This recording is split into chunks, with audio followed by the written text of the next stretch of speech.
Welcome, dreamer, to Sleepy Quest. Settle where you are, sink into your pillow's hush, and gather your blankets like soft clouds around your shoulders. Let your breath lengthen and slow, as if you are breathing with the old stone of a castle that has known 1,000 nights of gentle weather. In this quiet, the world becomes simple. A candle trembles in a pool of gold light. Somewhere, far off but close enough to feel, voices of friendly portraits murmur and fade like reeds in a midnight breeze. Tonight, you will wander a school of tender wonders, its corridors washed with moon silver, its stairs steady beneath your careful steps, its classrooms warm as cinnamon and wool. If you listen softly, you may hear the tiniest, sweetest sound, what the potions bottles remember when the halls fall still. For they do remember, the hush of brewing, the laughter of students, the breath of herbs in sunlit gardens, and the lullabies of teachers who stir the spoon very, very slowly. Breathe in, breathe out. We will go together, and everything will be safe, kind, and just a little enchanted. The castle that held Brindlewick School of Gentle Magics did not rise in dramatic spires, but in humble towers that seemed to have grown from the earth, as if the hill itself had decided one soft spring that it would be pleasant to wear walls and windows and a shawl of ivy. Even now, in the stillness of midnight, the ivy moved as if remembering leaves. The wind was sleepy and mild, brushing the stone with a cat's careful paw, and the moonlight laid silken squares across the flagstones of Midnight Hall. It was a long, generous hall, more gallery than corridor, where the lanterns were fat glass globes floating just above eye level, each cupping a candle flame that never dripped but breathed in a miniature rhythm, brightening and dimming as if listening for a lullaby. The portraits in their oaken frames had tucked themselves in. A few kept half an eye open, content to watch the soft flow of shadows. When the clock in the bell tower hummed, never chimed, because that would be too brisk for sleeping minds, the portraits smiled to themselves and one or two adjusted their quilts. At Brindlewick, even paint could dream. There was nothing to fear here.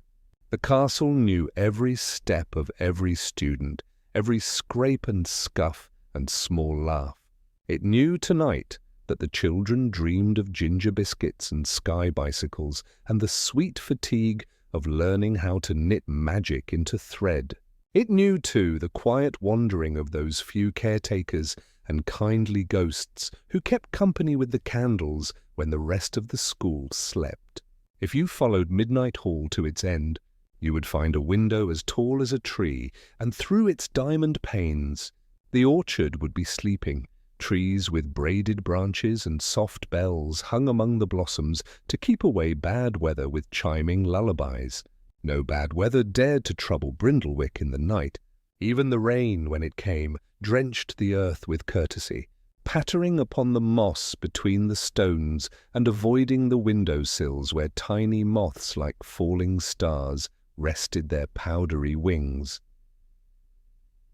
On a carved bench beneath the tall window, a tuft-eared cat dozed, one paw tucked under its chin, a halo of gentle blue light flickering around its whiskers. This was Tumkin, a lamplighter's cat, born with a dusk flame in his breath, trained to patter down the stairwells and encourage the lanterns to their evening glow, and later to coax them kindly dim. He liked his work and did it well. He liked the old songs of the hall and the warm, dusty pockets of forgotten corners.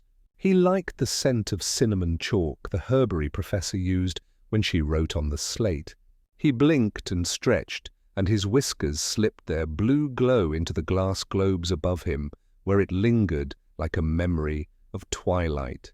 Content, he tucked his nose beneath his tail and began to purr, a sound so soft that the stones sighed in time. Further along, a little troop of whispering portraits kept a pleasant watch. There was Dame Peony Podsnap in her velvet chair, her hands folded around a thimble enchanted to shine whenever tea was brewing nearby. Beside her hung the thin, kindly face of Master Fleet, who had been the school's rainkeeper and could read a storm's temper from the taste of the air on his tongue. His painted eyes crinkled now and then in old amusement, as if the moon had told a joke. And farther on, at a turn where the wall secreted a snug alcove that was a perfect fit for two friends with a shared blanket, the portrait of a black-haired woman held a lantern lifted just a little, Lady Tamsin of the Lantern, the castle's oldest guardian, whose frame the students garlanded with yarn and paper stars at the start of each winter. None of them were awake in the way you and I are awake. But they were not asleep in the way we sleep either. They lingered in the soft territory between, remembering and dreaming, keeping watch and being kept. You might have followed the hall past tapestries that warmed the stone with thick, friendly threads, down steps that had memorized so many boots and slippers that they automatically rose a little to meet each foot with a perfect fit, through a little door whose brass knob had been polished by generations of careful hands. If we did, we would find the downward stair. It curled like a sleeping snail. One turn, then another, with niches where candles lived and niches where the castle itself held its breath, remembering what it had been like to be a hill with daisies on its head. The air grew cooler there, and if you held your palm above the banister, you could feel a secret, low humming, like a song sung into stone and still travelling through it. Far below, the potions rooms lay under the western tower, beneath the hall of small wonders and the cupboard of lost buttons and the office of faint odours, where the head of scents catalogued the stray whiffs that drifted through the corridors after supper: roasted rosemary, apricot jam, rain on black ribbon, and filed them away for safekeeping. The west dungeons of Brindlewick were never frightening, for the castle had no talent for gloom. It preferred shadows as blankets and coolness as a balm. There, the floors gleamed with gentle polish. The walls were lined with shelves of jars and bottles, some fat as pumpkins, some slim as reeds, and each held a history of hands and hearts. The lamps here were in the shape of forget-me-not flowers, their petals soft blue glass, their centres a slow, calm gold. In their steady light, the potions bottles remembered. They remembered the first day of brewing, the tremble in a hand that wanted to be perfect, and the tolerant smile of Professor Merlin Pike, whose hair glinted like wet chestnuts, and who stirred with a wooden spoon worn smooth as a lullaby by generations of circles around the edges of tins. They remembered the care of students who tapped tinctures into beakers with tongues peeking in concentration from the corner of their mouths, and the peals of laughter that followed a harmless puff of violet steam that had turned a sneeze into a bouquet of petals. The bottles remembered gardens, sun on thyme, dew on moon thistle, the shy sweetness of night-blooming clover that only unfurled when it heard the crickets begin. Because the glass had been warmed by sun and hearth and hands, it learned to keep warmth, and with it, memories. This was one of those simple magics that the world itself teaches, if you listen, and Brindlewick had always listened. If you closed your eyes and put your ear to the side of a bottle, you could sometimes catch it speaking to itself, a tender fizz that told of a good stir, a soft, proud sigh from a tonic that had found its perfect hue, a hum, low and content when it was left undisturbed and yet not forgotten. You could hear a jar of honeyed valerian tell the story of the boy who had brought it once, his freckles like fallen pollen, his joy in the herb shed, starred with midges and sunlight. You could hear the tiniest clink of cloves in their jar, counting time for a brew that required patience. Most of all, though, the bottles remembered the hands that had lifted them down gently and put them back with the same care. If a bottle was set down with a thump, it would tisk to itself and then forgive the clumsy haste. Brindlewick taught the art of slowness as skill, a spoon that knows the edge of a circle, a flame that knows the difference between simmer and seethe, a breath that knows how to steady itself until the moment is ready. Professor Pike had left a kettle warming at the end of the bench. Not a kettle for tea tonight, but for a sweet, thin syrup she liked to make from apple peelings, and a whisper of cinnamon. It would steam very quietly, perfume the dungeons with a home kitchen's comfort, and the ghosts would come to perch on the rafters and pretend they were nesting birds who had remembered what it felt like to be cozy in a ribcage. One of those ghosts, not very old by the castle's measure, had a habit of humming a tune with no melody that anyone could quite sing. He was called the Soft Custodian, though his true name had been lost in the friendly muddle of so many years, and his habit was to fold the corners of old labels so they wouldn't curl, and to smooth the edges of paper in which sprigs and petals had been wrapped, and to tuck a blanket of nothing over the benches as if a blanket of something had been needed. When he floated by the syrup kettle, the steam curled through him like a dream through sleep. Tonight, in the stillness that is not really silent, no stillness at Brindlewick is ever a true hush. It is a tapestry of tiny sounds. The floor held a thread of music from someone's faraway flute, the cat's purr threaded beneath. The syrup whispered like a storyteller at the end of a long tale. Time, which usually had its own business, seemed to sit down cross-legged on the floor, yawn very slowly, and agree to listen with the rest of us. The castle drew its shoulders around itself the way a cottage draws its hedgerows close, and Midnight Hall breathed with the bottles below. In those bottles, in their settled liquids and soft powders, in their dried blossoms and slivered roots were tales. A phial of lake-glass green remembered when the first-year students had discovered that stirring counterclockwise made the potion smell faintly of mint. They had gasped in achievement, for it was on the test, but now the knowledge was their own. A heavy jar of rainwater pearls, condensed from mist, gathered early in spring by the morning watch, remembered being poured so carefully that not a single droplet had splashed on the bench, and the student who had done it had gone to sleep that night with the joy of having hands that could be calm and sure. A squat bottle that held an infusion of dandelion and pear remembered a letter from home crumpled in the brewer's pocket. As the dandelion bobbed in the hot water, a sense of being loved, not far away but as near as breath, seemed to rise with the steam, and the bottle had kept that for them. Because sometimes one needs to be reminded. The dungeon walls, built of stone that had been river stones once, hummed in faint sympathy with all these little stores of days.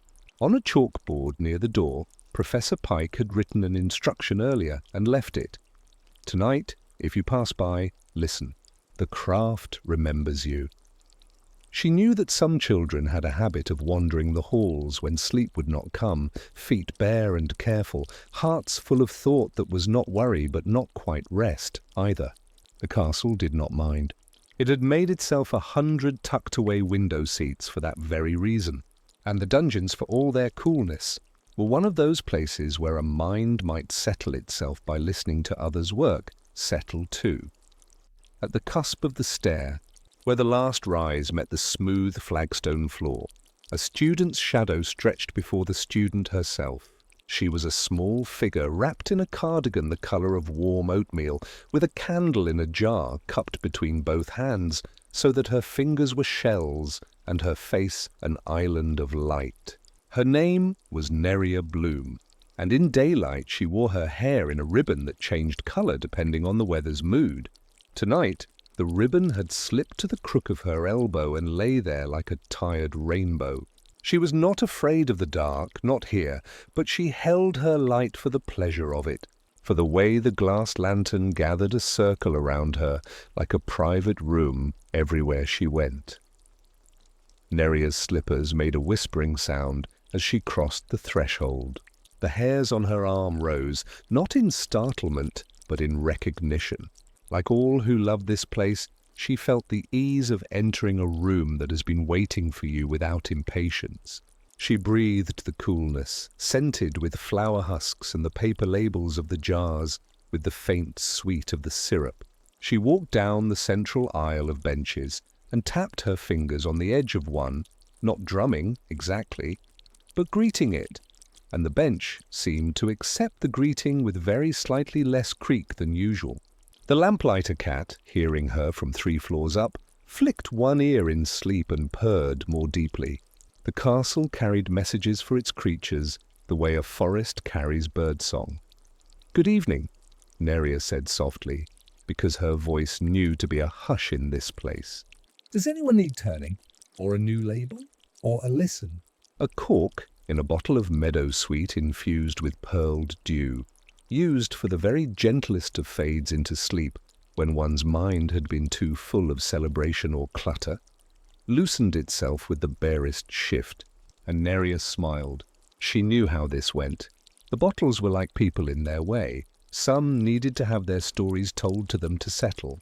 Some needed to be near others who were content. Some needed to be lifted down and turned to keep their little worlds even. She set her lantern down and moved among them like a librarian, among the shelves at close. Professor Pike, who had once said to her, "Never rush a jar," isn't polite, would have been proud of her slowness. Neria's fingertips read the room the way a pianist reads keys in the dark. Here, a phial with a fleck of gold leaf floating needed one gentle swirl. There, a jar of pasture mint had 2 leaves that had stuck to the glass. She coaxed them free with the long stem of a fennel needle and hummed to them until they let go without losing any of their shape. She paused to listen to a cluster of phials that had been used in a brew for steady hands, a class favorite, for it gave a sense of being trussed with kindly twine so that nothing could shake you. But tonight they were already calm. She touched their sides anyway, and they hummed back at her, which is a way of a bottle saying good night. In the far corner, beneath a shelf where the sunlight came in rare but bright on spring mornings, something was continued that was not usually continued at this hour, the tiniest whisper of a draught, as if the room itself were exhaling upon a small secret resting in the shadows. Neria tilted her head. The castle had taught her curiosity that was neither grasping nor impatient. She was a pupil of the school's gentle questions. She moved toward that corner as one approaches a bird in a hedge, making herself smaller in her step so that she would not startle whatever it was that wished to feel unobserved. As she neared, she saw a bottle that was different from the others. Most were clear or tinted faintly by the contents within. This one had a glass as pale as fog and as soft, almost, as skin, a surface that seemed to hold light within rather than merely pass it through. It was sealed, not with cork or wax, but with a cap of some wood that had been polished by decades of fingers and had grown a sheen like honey. Around its belly, instead of a paper label, a ribbon of linen was tied, and on the linen a memory had been embroidered in tiny, neat stitches: a spoon, a moon, a girl, a leaf. Neria didn't know the language of it yet, but it spoke to her. She reached out very slowly and touched the ribbon. It was warm. The bottle, almost imperceptibly, shifted a sigh up through its neck, and the wood cap made a note like the smallest seashell thinking of the sea. Neria did not open it. Brindlewick students were taught that not everything that can be opened should be opened at once, and that there is magic in waiting too. She simply held the bottle lightly at its sides and waited to see what it would offer. It offered a scent that was not exactly a scent, a feeling of late afternoon, of a window open to the orchard, and the little bells in the blossoms chiming for no other reason than that the breeze liked the music of it. It offered a memory of a spoon-circling hand and a young voice saying, "There, now," in a tone that made the words into a kind of blanket. It offered a glimpse, not with eyes, but with the heart, of many hands, small and large, laying themselves upon the bench as if to say, "We are here together." It was a bottle that remembered not one potion, but all the potions. The art of brewing as a kindness, taught from one generation to the next. "Who are you?" Neria breathed, but not to the bottle. She said it to herself, for the pleasure of asking the question without needing the answer yet. On the shelf beside this bottle rested a notebook. It had been tucked behind others as if shy. It wore a jacket of linen like the ribbons, and its corners had been reinforced with little caps of leather that looked like the tips of acorns. There was nothing written upon the cover. She laid her hand on it, and the room slightly exhaled, as if an old friend had finally been greeted. Neria sat on the little stool next to the shelf and opened the notebook to the first page. The page was blank but not empty. It looked as if someone had written very lightly with a soft, soft pencil and then erased, as if the page held the ghost of words and wanted, very gently, to be coaxed to show them. Brindlewick had taught her about coaxing. She breathed on the paper, a long, slow breath, the kind one breathes over a mirror to fog it, but she held back so that it would be only the warmth of her that touched it. The page took the warmth in, and then, with the same shy, gradual courage as a night flower deciding it was safe to open, words appeared, each one pale as moon milk and yet perfectly legible. The handwriting, if you were the sort to notice, was the sort that made you believe the person had held their pen as if it were someone else's hand. It read, "This is the gentle ledger of the bottles that remember. Turn only when you are ready to listen." The dungeons were very quiet. Even the syrup waited. Neria turned the page. The next leaf unfolded a story, not written with ink that scolded the page, but with ink that pet it. "We who brew keep records," it began. "For records are the way the world continues to speak after the mouths have gone to sleep. But there are records and there are remembrances, and sometimes what is needed is not the measure nor the rule nor the caution, but the soft gold thread of what a bottle kept for us because we asked it to help." Neria's eyes moved slower, like a child strolling rather than running down a hill. There were entries that were not recipes but scenes, not warnings but blessings. John Spring, year of the soft apples, returned to the dungeons after a storm and found the jar of time humming. It had kept a ray of sunlight because the morning had been rainy, and he had said to the plant, "Give us a little spare light to borrow, will you?" The plant had obliged. That ray was left in the jar for the next too quiet day.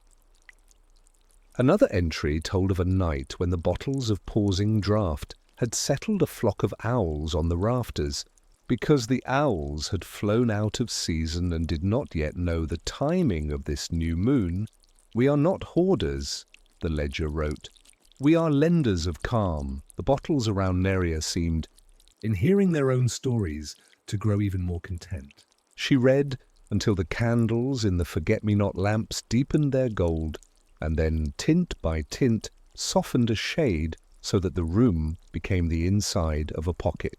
She read of a little accident with lavender and clove that had filled the room with the smell of a grandmother's wardrobe, and how everyone had smiled without quite knowing why.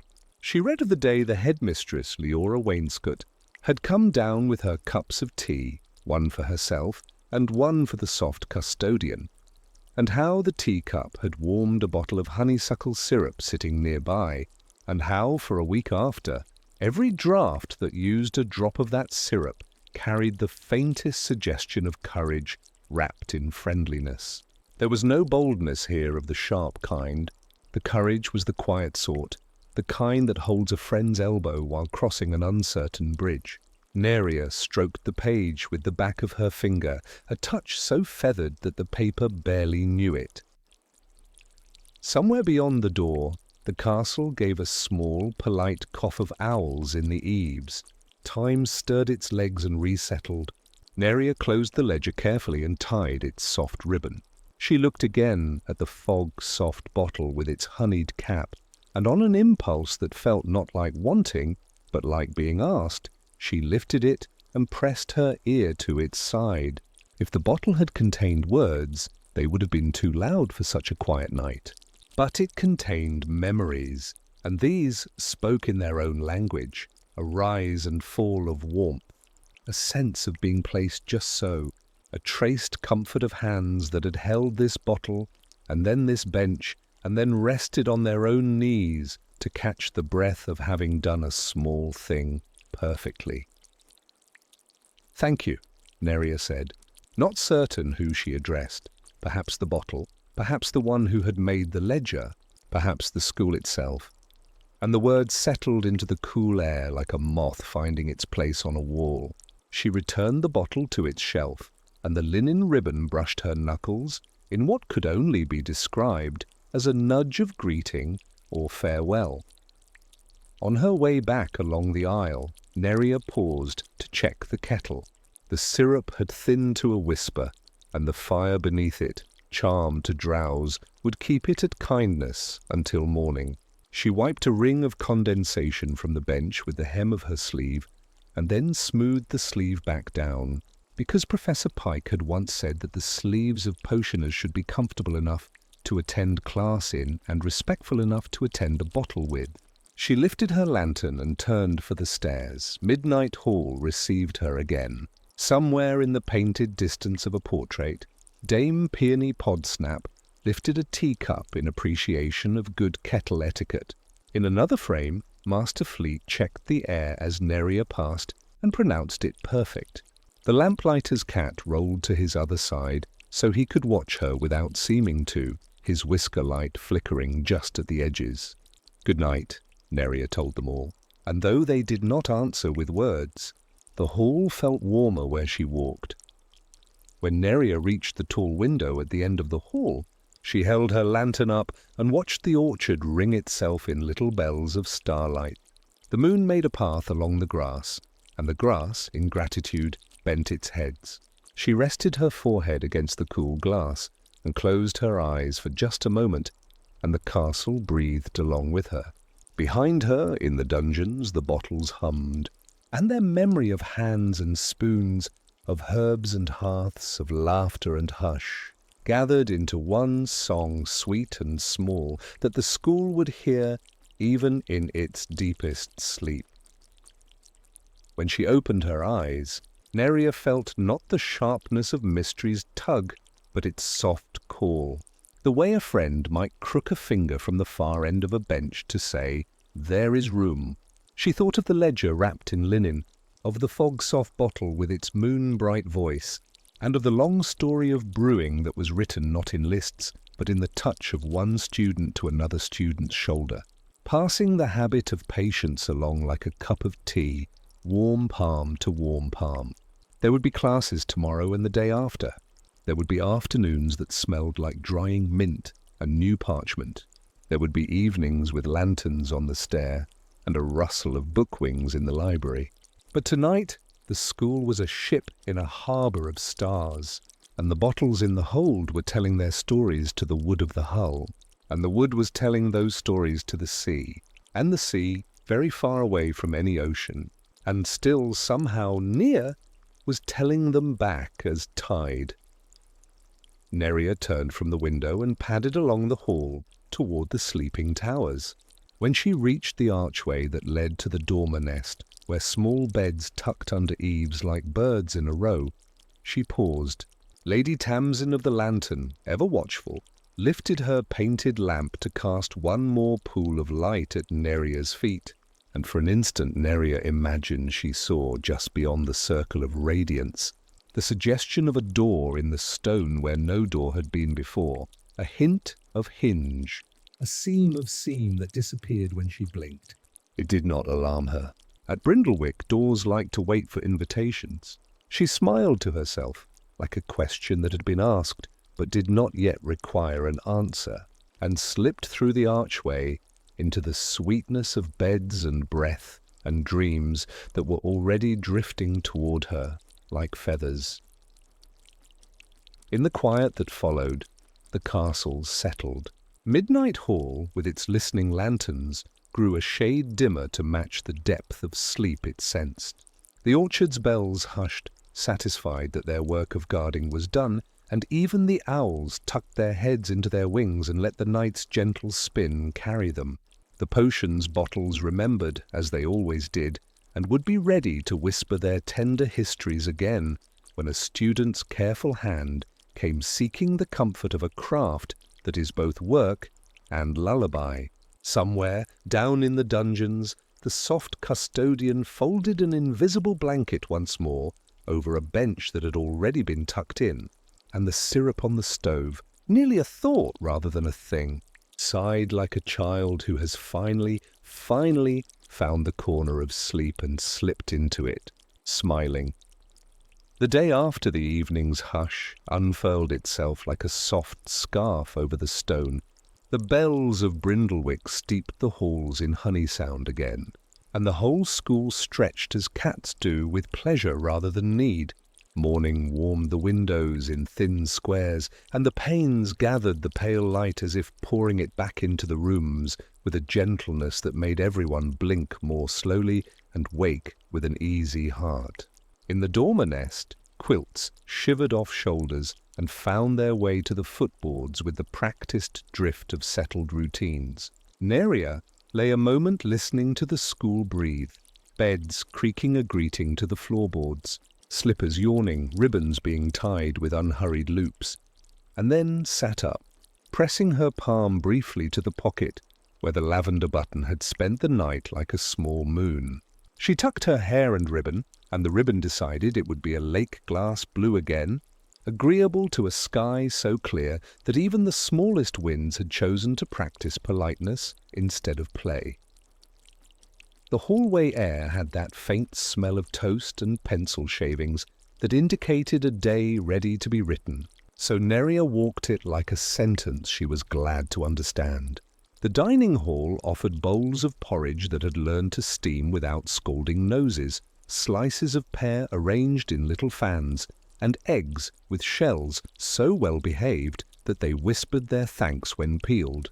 Miri of the Braids sat already, her needle mending a frayed cuff, not because anyone demanded it, but because she liked the way threads obeyed when asked kindly. Shem pushed his spectacles up and spread a sheet of timetable parchment in front of them, the kind printed on chalk leaf which smudged into new plans with the soft rub of a thumb.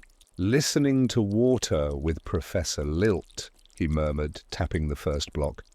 "Then herbery, then correspondence with Master Quill, then small transformations.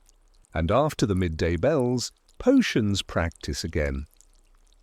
His voice wore contentment lightly, like a scarf thrown around shoulders just before going out. They walked together through the first doors of the day, leaving the scent of cinnamon behind for the corridors to enjoy. Professor Lilt's classroom had walls painted the color of lake beds and bowls arranged along a counter like a chorus waiting for cue.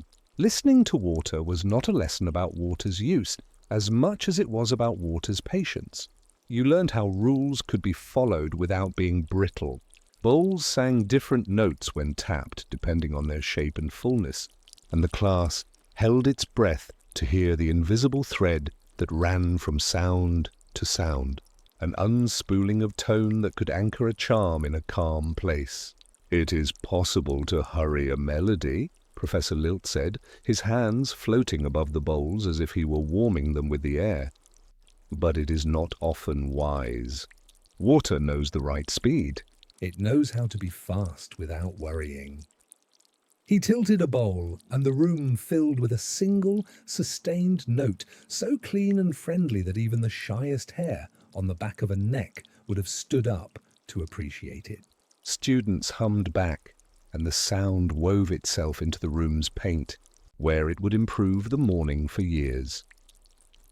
Herbery took them outside and then inside again, outside for gathering, inside for gratitude. Professor Moss Down, who wore a hat braided with the smallest living things, welcomed them through the glass house door with the smell of wet leaves and earth that had been turned with love. "We will harvest not what is ready, but what is asking to be useful," she told them, voice moss soft, so the plants leaned in to hear themselves described. Neria bent to the moon thistle she knew by the glimmer on its edges and put one finger to a leaf. It warmed a little beneath her skin, and she asked, as she had been taught, "Might I?" The leaf loosened its stem with a sigh, as if it were relieved to enter the next portion of its life as an ingredient instead of a growing thing. The class worked and did not work. That is to say, they learned the part of the craft that looks like pausing. When they returned to the benches, Professor Mossdown taught the gratitude tap, the small, rhythmic touch of scissors against a pot to tell the plant that nothing it gave was being taken for granted. The sound stitched itself through the glass house, and when they left, the vines seemed to have drawn themselves up as if their spines had lengthened with pride. Correspondence with Master Alderquill was held in a room lined with pigeonholes and pigeon-hearted owls who dozed between errands. The owls wore little quilts when they slept, and small sashes when they worked, soft numbers woven into the sashes so they could count their flights by comfort rather than distance. Master Quill's beard was the white of paper margins. He wrote with quiet pens and rarely corrected letters because letters listened to him the first time. "Today," he told them, "we use ink made of kind reminders. It dries slower, but it stays open longer." They dipped quills and composed messages to future selves. Sweet advice sent across weeks or months like jars floated downstream.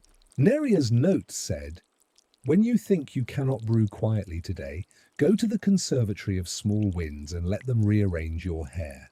She folded the letter into a boat shape, sealed it with wax that smelled of faint lemon, and placed it in the pigeonhole marked "Later," where the owls would fetch it on a day when she looked like she needed her own voice softened and returned to her in an envelope. Small transformations with Professor. Thimblewick took place on low tables where everyone could sit, with knees warmed by wood and elbows cushioned by felt. It is a delicate craft to change things without scaring them. The professor, a mild-mannered person with spectacles that made the world look like a bowl you might set under a rinse of rain, placed a tangle of twine on each table. "We will not unmake knots," he said. "We will invite them to consider other futures."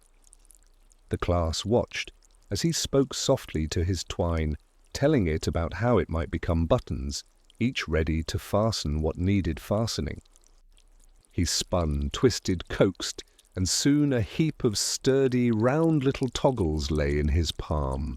"Transformation works best when we don't ask it to prove anything," he murmured.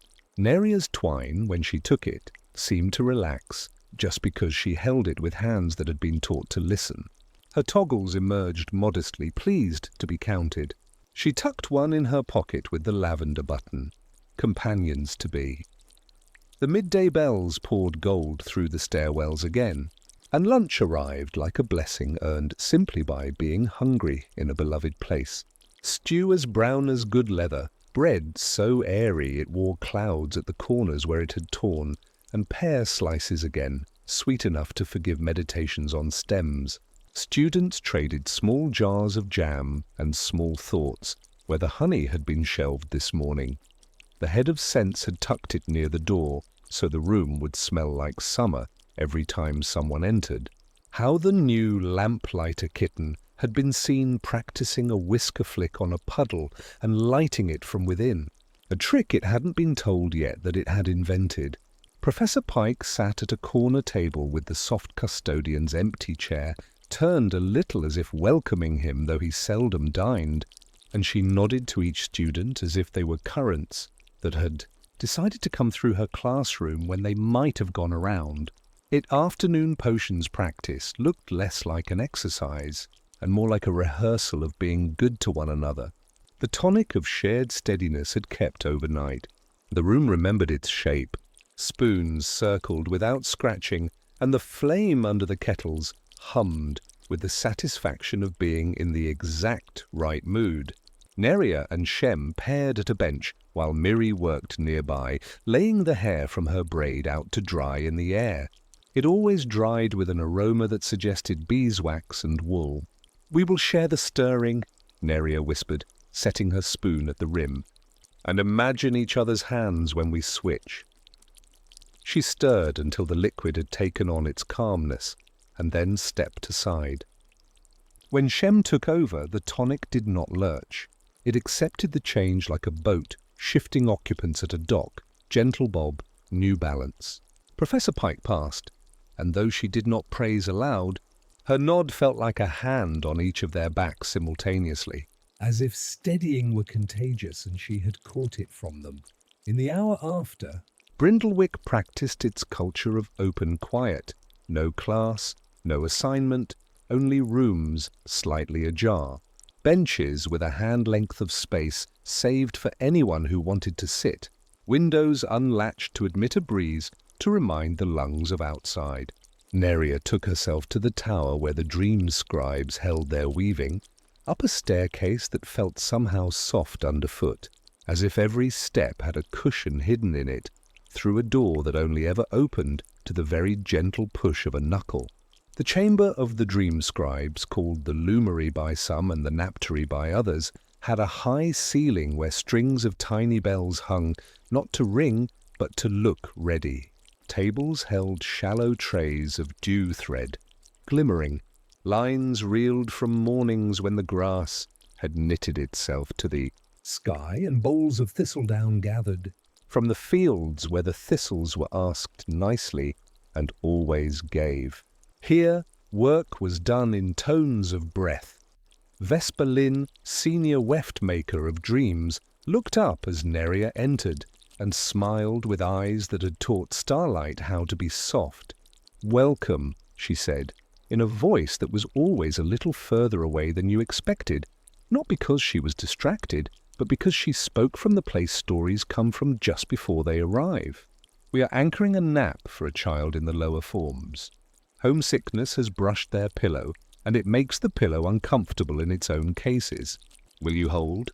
Neria nodded and sat on a low stool, her knees the right height to be steady. Vesper drew a measure of dew thread around a frame and spread thistledown upon it with the back of a spoon. "We weave dream things you might call illusions," she murmured, "but they are more like gentle lanes. We do not force the mind down them. We open them and wait for the mind to stroll." She lifted a vial, old-glassed, thin at the lip, thick at the base, the sort that had spent years in hands and had learned those hands by heart. "From the chamber of gentle echoes," she said, and Neria's skin made a prickle that was not alarm, but recognition, like meeting a cousin you did not know you had. "This bottle remembers lullabies," Vesper explained. "Not the songs themselves, but the weight of a voice going quieter at the end of each phrase. We will not pour it. We will hold it nearby." She set the vial at the corner of the frame, and Neria heard, not with ears, but with the part of the chest that vibrates when something kind is close. The almost sound of a voice finishing a line, resting, and beginning again, softer.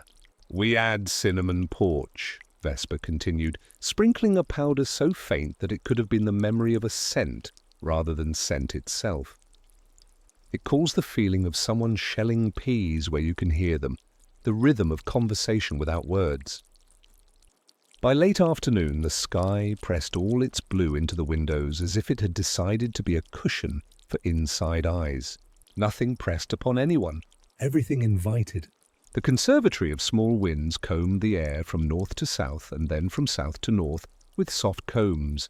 The cupboard of lost buttons announced, through a neat little card in the hall, that the lavender button had been claimed with tears and a laugh and a vow to secure it to a cuff that would not forget it again.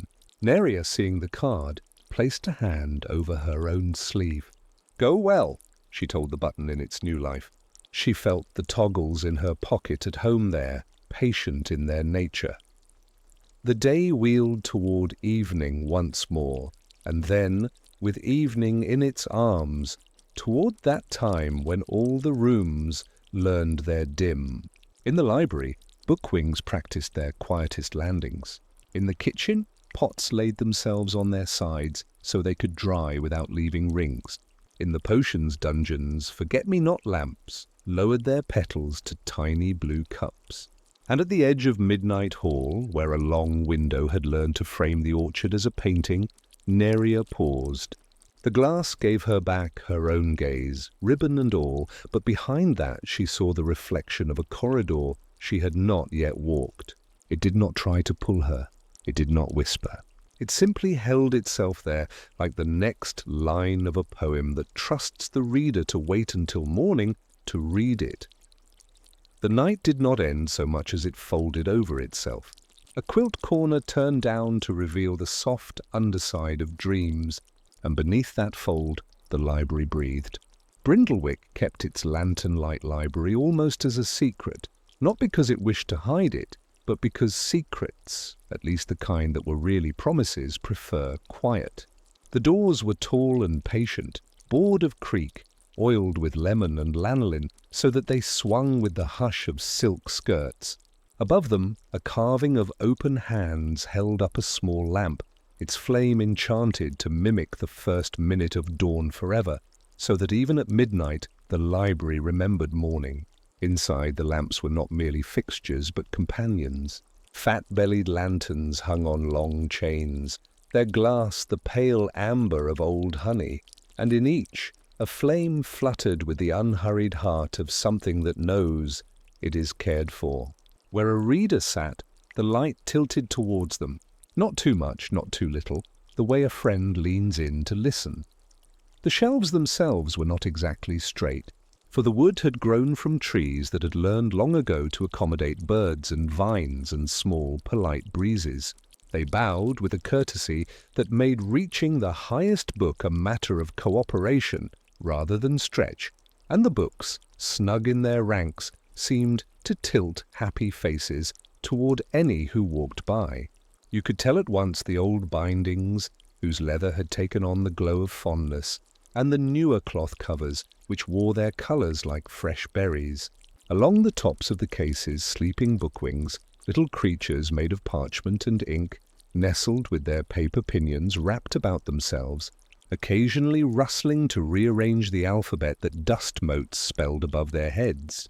When a reader had need, a bookwing would flutter down and fetch a volume, pattering lightly with its ribbon toes, humming the table of contents as if it were a lullaby. The hum never outpaced the heart. Between the stacks lay alcoves like cupped hands, each with a cushion softened by 1,000 small restful weights. The cushions were not overly plush. They had the kindness to support rather than swallow. A teapot lived in each alcove too, under a little cosy embroidered with stars that had learned to be sleepy. The tea was not a potion, nor a cure, nor anything urgent. It was the library's brew, made from leaves grown in the warm glass house where ivy told jokes to time.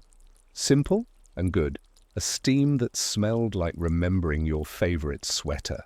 At intervals the lamps dipped themselves imperceptibly, as if nodding to one another, and the room, with its many mouthless pages, felt as if it were saying, "Yes, yes, read, read, and rest." Tonight, the library had a visitor who entered on the soft edges of her own footsteps, trailing the last threads of Midnight Hall's hush like a scarf. Neria Bloom had slept, but, like any child in a place that loved her, she had woken modestly, not out of worry or want, but because her dream had left a door ajar, and a sliver of lamplight had drawn a line between sleep and wake that asked to be traced. The dormer nest was quiet, a scatter of breaths and soft limbs arranged in the geometry of trust. Neria rose without tugging at the night's hem, wrapped her cardigan around her shoulders, and slipped into her slippers, which had made a pact with the floor not to squeak except on birthdays. She carried no jar lantern now, for the library's lamps would attend on her, but in the pocket of her cardigan she placed a small token, a lavender button she had found and meant to return to the cupboard of lost buttons tomorrow, a good luck piece the size of her fingertip. The library's doors recognized her. They opened not wider than needed, not smaller than kind, and the first wash of amber reached for her face and hands with just the right warmth to say, "We have kept your place." A desk near the entrance, where the librarian's bell sat on a nest of crocheted ivy, glanced at her with a gleam of polish. And the bell made a sound that was not a ring but a softened syllable, oh, as if surprised by happiness. The librarian herself, Mistress Orla Fenn, was present only in the sense that her shawl hung on the coat hook, a shawl the colour of early candlelight made of a stitch that napped the air. The woman had gone to her quarters to dream of indexes that sorted themselves by comfort. In her absence, the shelves and book wings took their duties, with a sweetness that made Neria want to walk as if her feet had become manners. She moved through the aisles with her fingers just skimming the air, leaving it undisturbed. The section devoted to weathercraft murmured in its frames. Books with titles like Cordial Rains and How to Invite Them, and The Temper of Breezes, a Field Guide, and Umbrellas of Kindness. A history arranged their spines to catch her eye, and then modestly turned away when they realized she was not, tonight, seeking clouds. The corner for hearth magics breathed a steady warmth. There, the recipes for soups that calmed excited thoughts slept cheek to cheek with histories of blankets and biographies of kettles that had served 4 generations with patience and a polished spout. Neria paused to rest her hand on a spoon's journey, for she could not help but feel that spoons, lately, had been following her like friendly dogs. The book warmed under her palm, and for a moment she imagined it wagging its ribbon as if wagging a tail. From above, a book-wing peered down with its ink-flecked eyes, and seeing her smile, rustled its paper. It lifted a narrow volume with its little hands and sailed to her shoulder, landing with the weight of a thought just about to be spoken. The book it brought was slim and bound in a grey-blue cloth, with a title pressed into it so delicately that it was better felt than seen. Whispers in Glass. Neria's chest rose and fell with a soft surprise. Her body seemed to know the book before her mind did. She glanced at the nearest lamp, which dipped its flame as if to say, "Good choice." She carried the volume to an alcove, and it felt as if the alcove had made itself for her just now. Pillow reshaped as she sat, light laying itself along the line of her page, teapot putting one gentle sigh through its spout to suggest its availability. Neria opened Whispers in Glass, and there, waiting, were short entries, the tone of a ledger, but not a ledger, brushed with the same tender ink she had seen in the gentle ledger of the bottles that remember. This book had been compiled by a different hand, though, one that wrote with a looping rhythm, as if the words were a set of stitches that would eventually become a scarf. As she read, the scarf unspooled. Some vessels keep their stories on the surface. Others ask you to sit with them until the story recognizes you. Tonight, the bottle near the west bench told me, without words, how a student considered leaving the craft because her eagerness outpaced her patience. She sat with the jar and learned about waiting. The jar said nothing. The student came back the next morning, breathing like a kettle kept just before boil. She stirred a tonic that tasted like the first bite of cold apple and found, in the circle of the spoon, the rhythm she had been chasing. Not all lessons arrive with explanations. Some arrive like the way light lands on a wooden table and makes it glow. We call this the Library of Glass, a place that is not the library and is too. Neria ran her finger beneath the words, as if to bring them along with her breath. The entry closed with a small sigil, moon, spoon, girl, leaf, and the page beneath fluttered, though there was no breeze. In her cardigan pocket, the lavender button warmed, as if the cupboard of lost buttons could sense that its lone was participating in something like a story. Neria thought of Professor Pike's syrup and the soft custodian's invisible blankets, and she wondered, not with urgency, but with the kind of wonder that is a chair pulled up to the hearth, what else glass might keep. Between shelves, other gentle creatures tended to their own quiet. Index sprites, smaller than a thumb, with waistcoats made of punctuation, and tiny watches, set to about time rather than hours, filed and refilled cards that told the library where its own thoughts were kept.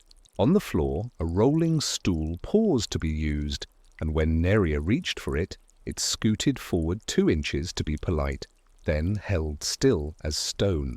The air smelled of pencil shavings, dried lemon peel nested in a jar for some reason of librarian magic, and the clean breath of paper. If there were cobwebs, they were of the decorative sort. Thin silver threads spun by courtesy spiders, who contracted with the librarian to hang their lace only where shafts of sun would catch them, and never across a path where they might brush a cheek. Even the dust here had manners, settling in places where a grey softening was wanted, as if the room were aging into its best self. Neria read as if the book were telling her things she already knew, but had made too tidy to remember.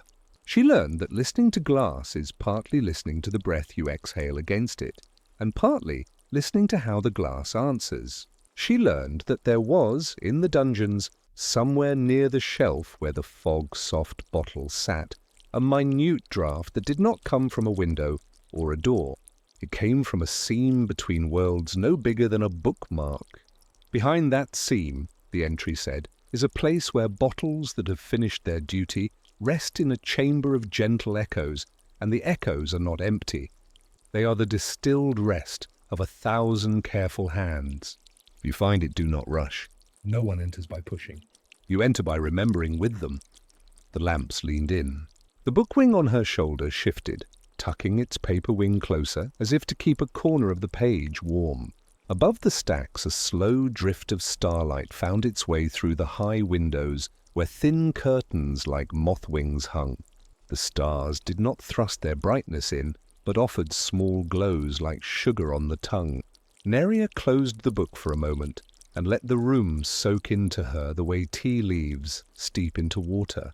She thought again of the hint of hinge she had seen in the stone near the dormer nest. Brindlewick's doors, she knew, often opened on consent rather than command. Perhaps the seam behind the bottle was asking not to be discovered but to be invited. She made a small plan, not a plan of steps and clocks, but a plan like a recipe written in memory. Carry kindness, where patience brings someone else's listening with your own. She would go tomorrow to Professor Pike and tell her what she'd read. She would ask if she might, under watchful eyes and a double-sized portion of care, sit with the fog-soft bottle again and see if a seam would make itself known. The thought unfolded itself as a blanket is unfolded. No flap, no flourish, simply the making ready of kindness. Before she rose, Neria poured herself a thimbleful of tea. The teapot, glad to be of use without being drained, poured in a stream that seemed to hum. The cup warmed her fingers. She did not drink it all. She gave the last sip to the bookwing, who drank in the way of bookwings, by absorbing steam and vibrating its pages once in gratitude. "Thank you," she told the lamp, which answered by laying a thread of light across the back of her hand. She returned whispers in glass to the shelf, letting her fingers memorize where it lived, the way one remembers the topography of a friend's living room in the dark, so that one can find the blanket without fumbling. On her way toward the doors, she paused in a narrow aisle where the shelves made a whispering canyon. A portrait hung there, half hidden, not like the grand portraits of Midnight Hall, but a quiet one, a woman standing in a kitchen where every bottle glowed a little. Her hands rested palm down on a wooden work table, as if feeling the memory in the grain. She wore a cardigan not unlike Neria's, and in her hair a sprig of something green, perhaps thyme, perhaps not, tucked behind her ear as if listening with its leaves. The placard beneath read, "Auntie Grey, Rememberer of Every Day." Neria knew that name only from chapel stories, told on winter afternoons, when everyone gathered to hear about those who had perfected the common arts. How Auntie Grey had stirred soups and tonics with such affection that kitchens far away had learned to keep their own love warm after she was gone. The painted woman seemed to inhale when Neria did, and exhale when she did too. "I think you would like Professor Pike," Neria told her. And for a moment, the painted steam above the woman's pot curled into a shape that looked very much like agreement. Beyond the last row of shelves, the librarian's bell rustled its crocheted nest. Neria stroked the fringe of the shawl on the hook, a thank you to all Fenn's unseen care. The doors, once more courteous, opened, with just enough breadth for a girl and her cardigan, and the idea of a bottle chamber behind a seam no wider than a line of ink to pass unhindered. Midnight Hall gathered her in again. The lamplight, though dimmer than the library's amber, was no less companionable. She kept her steps slow on purpose, for she had learned that when you walk slowly, halls tell you things they don't tell people who rush, the way the air changes where two old corridors cross and make a small weather, the way the polished stone remembers more feet than it can count, and wears a smile under the sheen. The castle offered her a detour, as it sometimes did when it felt a student's purpose might be helped by a little more time in the company of stone. A staircase down the left branch had always carried you to the kitchens of merriment, where bread rose like the sun, and jam rested in its jars like marbles made of fruit. Tonight, the stair asked, with a slight shift in its curve, whether she would like to go by the route that passed the Conservatory of Small Winds. She agreed without speaking, letting her feet choose the right-hand steps. The conservatory was a greenhouse made not for plants but for breezes. Here, small winds were raised tenderly until they were old enough to travel the halls without whisking papers or lifting hair unwisely. In their nursery, they were kept in wide woven baskets that allowed them to slip in and out at will, and they learned to be polite by attending on plants and turning the pages of abandoned books back to their place. As Neria passed, the winds stirred a little in their baskets, making a sound like sleeping skirts. She bowed to them. They puffed her cardigan not to startle but to greet, and then settled, as if tucking themselves with invisible hands. By the time she reached the dormer nest again, the stars had shifted their weight slightly in the sky. She entered on the side that wanted a person to pass quietly among sleeping breaths, and she did so. Her bed, which was very good at waiting for her, made its small, contented groan as she smoothed the covers and slipped in, cardigan and all.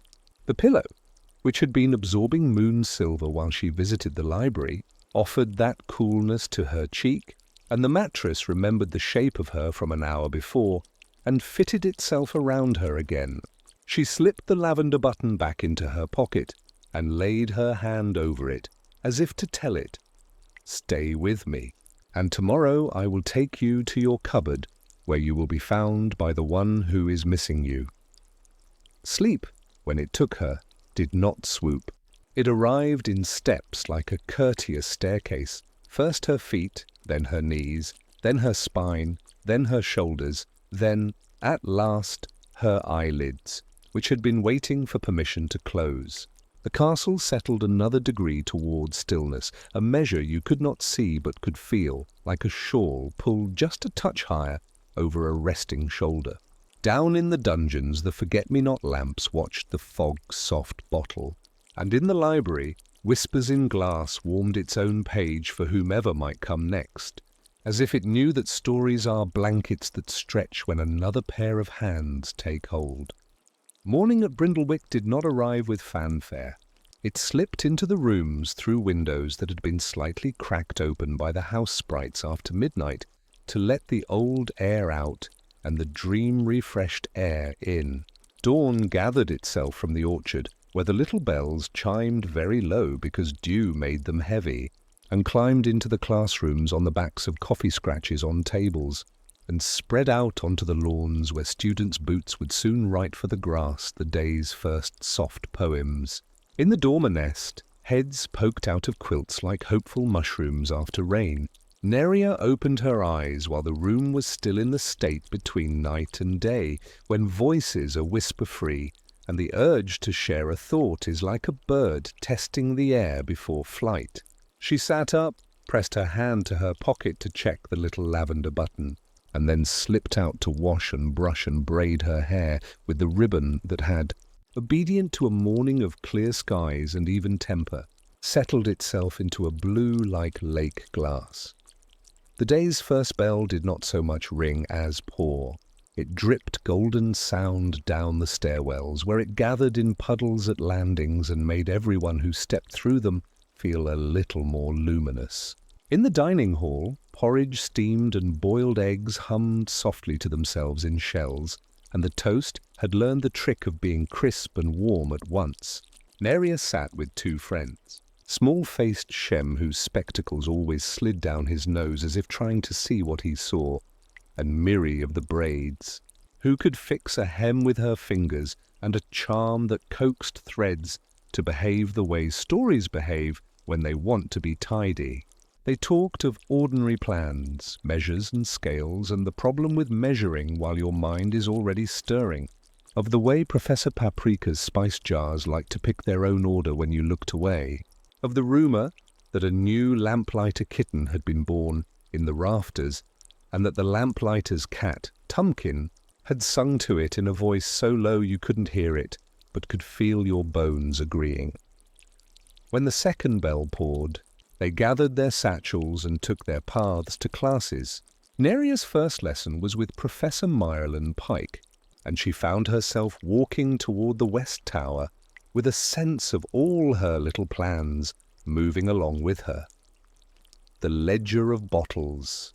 The book whispers in glass, the sigh of the fog-soft bottle, the seam described in the delicate entry. She wondered whether Professor Pike's eyes would light, and she knew they would because they always did when a student came to her with curiosity balanced on courtesy. The stare remembered her weight and met it, so that each step felt shaped to her foot. Someone had spelled it that way long ago, and the castle had approved, and so it stayed. Professor Pike's classroom smelled just as a kind room should smell at the start of a study day, a mingling of fresh water, clean wood, the humid whisper of a very small flame under a kettle, and the faintest echo of yesterday's time. The benches were as she had left them, replaced by the soft custodian's hands in the very places they preferred to stand. The professor herself stood, with her sleeves rolled to her elbows and her hair clipped back in a practical way that still managed to look like something wild and friendly, chestnut shine in a twist. She greeted each student not with a roll call, but with something better. She looked, and in looking, read their faces the way a tree reads wind, and she tipped her head in a little nod that meant, "I see who you are today, and I'm glad. Good morning," she said. And she spoke as if the syllables had been steeped for exactly 3 minutes. "Today we will make a circle that can be shared." She lifted a spoon, and the spoon seemed to smile. Perhaps it was the Polish. "We will stir a tonic of shared steadiness. It is for the days when you must do something alone, but you would like to bring along the sense of being accompanied." Neria felt her ribs widen with the comfort of that idea. On an inside shelf, something adjusted itself, and she did not need to look to guess what bottle had decided to be attentive. Professor Pike gestured to the ingredients on the bench. Pear slices, thin as orchard shadows, a sprig of mint that had learned, in the herbery, to be refreshing without being insistent, 2 drops of dew from the rainwater pearls, and a pinch of a powder that Neria knew only as hearth salt, scraped from the undersides of warmed stones in the great hall, collected by students with gloves on fog mornings, labelled with a heart and a tiny flame. "When you stir," Professor Pike murmured, "stir as you have been taught, but remember too that today we stir thinking of someone we like to work near, not talking to, just near. Your tonic will carry that nearness without becoming noisy." She waited, hands folded around the spoon. When she waited, even the kettles seemed to breathe more deeply. Neria's hand went up, a small wing. "Professor, may I tell you something I read in the library last night?" Professor Pike's eyes softened, which is to say they were already soft and yet somehow softened more. "You may, dear heart." "I found a book called Whispers in Glass. It said that some bottles keep a seam nearby, and that the seam leads to a chamber where finished bottles rest in gentle echoes. It said that you do not enter by pushing, but by remembering with them. I think I saw such a seam by the fog-soft bottle in the corner." Professor Pike listened, and when she listened, it felt not like being looked at, but like being warmed. "I know the book," she said. "It was written over many years by people who cared more for the way a thing felt true than for the way it sounded clever. I think the seam you read about is one I've only ever felt on certain nights when the soft custodian hums and the forget-me-not lamps work themselves smaller to match the room's heart. I think, too, that perhaps it is ready to be visited. If you like, after the lesson, we will sit with the bottle. We will remember with it. And if the seam wishes to be a doorway today, we will say thank you and go in." Neria's cardigan seemed to grow warmer of its own accord, which is difficult for cardigans, but not impossible in a school like this. She settled herself at her bench and began the day's work, stirring with her mind half on the tonic and half on the gentle ledger and the fog-soft bottle. Around her, spoons traced circles, and the room filled with the almost audible sound of patience, made by many hands at once.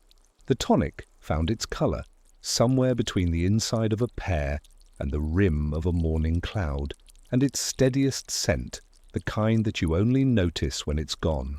When each student lifted their spoon at the end and let it hover above the surface, the room felt as if a thin, safe web ran from person to person, connecting them just enough to make the solitude of good work feel companioned. As promised, after class, Professor Pike guided Neria to the shelf where the fog-soft bottle stood in its lintel of shadow. The forget-me-not lamp above made its flower glass gentler, and the soft custodian came to rest on the rafters like a lullaby perched. "We will do this as we do most things," Professor Pike whispered. "Slowly, kindly, and if nothing happens, then nothing will be a beautiful thing that happened." Neria nodded. Her breath a steady string. They set their hands on the wood of the bench, palms flat, as if greeting an old friend. Neria thought of the ledger's words, of hands resting on a table like this long ago. She let her mind fill with small, true pictures. Miri's braid laid on her shoulder like a rope of night, Shem's spectacles sliding and being nudged back up, Tumpkin's whiskers making a halo, the librarian's bell saying, "Oh." She did not pull any image toward her. She let them float as light floats in morning. The bottle sighed, and its honeyed cap made the shell sound again. Between the boards of the wall and the back of the shelf, the air hesitated and then, very delicately, tilted. "Do you feel it?" Professor Pike asked, hardly more than breath. "Yes." Neria's voice was a little more than a moth. The seam was not a line to the eye. It was a yes to the heart, a place where the room's edges had decided they could be closer if they wished. The bottle's ribbon brushed Neria's knuckles again, and that touch was not only a greeting now, it was an invitation the size of a press of linen. Neria lifted the bottle, not opening it, not jostling, and held it to the side where the seam felt clearest. The shelf's shadow stepped back half a pace. The lamplight folded itself thinner, and then, where there had been only wood, there was the suggestion of space, and where there had been only cool air. There was a breath like the way straw smells in a clean barn, dry and sweet and made of time. Professor Pike did not push. She did not even touch. She remained at Neria's shoulder, a nearness that wrapped itself around Neria's nerves and told them they could relax into bravery. The soft custodian hummed the tune with no melody. Neria did not step. She allowed her weight to think of stepping, and the doorway agreed. It opened just wide enough for one person to pass, and then, as if it had thought better of making a fuss, it became the size of a memory you could walk through, without being noticed by anyone who wasn't meant to see. They entered the chamber of gentle echoes. The first sensation was of warmth, like hands held over a cup without drinking, and then of quiet that had learned how to be more than silence. The floor was wood, old but not tired, and it made a sound when their feet moved that was nearly like a hum agreeing with itself. Shelves lined the walls here too, but they were spaced as if leaving room for breathing between them was part of the arrangement. Upon them, bottles rested. They were empty in the sense of not holding liquids, and full in the sense of holding something else, a tone, a softness, a smile preserved in the glass. Some were fog-soft like the one Neria carried. Some were fat-bellied and clear. Some wore ribbons of linen with stitched memories. Some had no ribbons at all, and yet seemed clothed in their own aura of use and peace. No label shouted, no voice rose. Yet Neria understood, as you understand a room that has just been prepared for guests, that everything here had a place, and that everything had been put into its place with attention. She set her bottle in an open cradle carved into the shelf nearest the door. The bottle settled with a sound like the end of a lullaby, the last note that does not need to be sung, but is felt in the chest anyway. The room answered with a sigh collected from 100 small sighs that had been contributed over the years. The way rain in a barrel is made of 1,000 discrete drops. "Welcome," said Professor Pike, and it was unclear whether she spoke to the room or the room spoke to them through her. Perhaps both were true. She rested her knuckles on the edge of a shelf and looked as if she were reading the spines of bottles, the way one reads book titles. "Auntie Gray used to come here at the end of each term," she whispered. She'd stand and nod to each bottle like an aunt in a doorway nodding to sleeping nieces and nephews. She'd say thank you in the language of spoons, which is to say, she'd stir the air with her hand to match the circles that had been stirred to fill these once. Neria, without thinking about it, made a small circle in the air with her palm. The echoes in the room did not repeat it. They simply took it in, setting it somewhere safe. She felt at once very small and very large, like a single stitch in a blanket that had been decades in the making. "Is this where bottles come when they've finished being used?" she asked, though she already knew. "For a while," Professor Pike said, "and then sometimes they go back. Emptied of potion, full of memory, they are returned to the shelves where living hands need reminders of the shapes of good work. Sometimes a student sees one and doesn't know why a jar feels like a friend's lap. Sometimes a teacher chooses such a bottle for a brewing that requires love to precede skill, the way a lullaby precedes sleep." She reached and touched a bottle with 2 fingers. This one belonged to Auntie Gray. See the nick in the rim? She once clinked it against a pot in a hurry. That was her hurry, mind you, not anyone else's, which would have been sprinting compared to the way she moved. And the glass remembered the clink as a lesson. For 10 years after, when a child set it down too quickly, it gave a little warning sound, ting, and the child learned to hold their own edges. Neria smiled. Her hand went to the lavender button in her pocket and held it as if asking, "Do you hear this?" The button, of course, did not answer, but her fingers thought they felt a little warmth. She imagined a day when she would return to the cupboard of lost buttons and tell the keeper there, an old gentle, with hair like the inside of milkweed, about this room. And the keeper would say, yes, yes, buttons and bottles are cousins. They both fasten things that might otherwise slip. She turned her face. On the far wall, a small door no larger than a cookbook waited. It had no knob, just a keyhole shaped like a leaf. Inside, behind that miniature door, one could imagine a cupboard where the room kept its own necessary small things.